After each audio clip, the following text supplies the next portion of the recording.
থানা ঘেরাও করে বিক্ষোভ মিছিল করে পাবনার সুজানগর উপজেলা পরিষদের চেয়ারম্যান শাহিনুজ্জামান শাহিনের সমর্থকরা।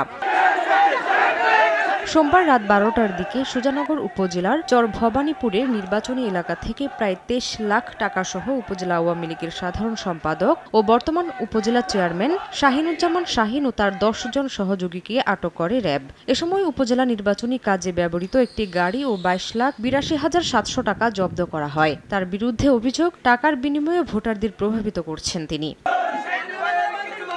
ঘটনাটি জানাজানি হলে শাহিনুজ্জামান শাহিনের মুক্তির দাবিতে থানা ঘেরাও করে সমর্থকরা।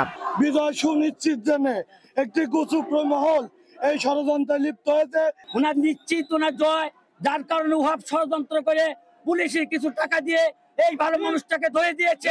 তবে টাকা নিয়ে র্যাবের হাতে আটক হওয়ার ঘটনাটির কারণে দলের ভাবমূর্তি নষ্ট হচ্ছে বলে মনে করেন সাধারণ নেতাকর্মীরা।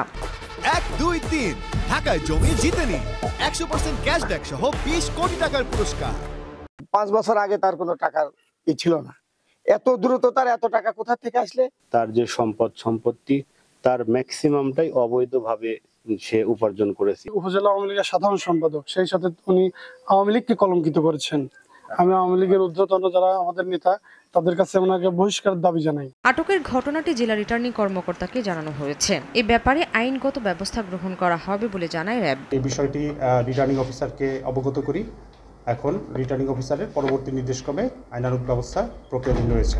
8 মে অনুষ্ঠিত হবে 6ষ্ঠ ধাপের উপজেলা পরিষদ নির্বাচন। এই নির্বাচনে পাবনা জেলার মধ্যে সবচেয়ে গুরুত্বপূর্ণ ও হাড্ডাহাড্ডি লড়াইয়ের এলাকা সুজানগর উপজেলা। সময় সংবাদ, পাবনা।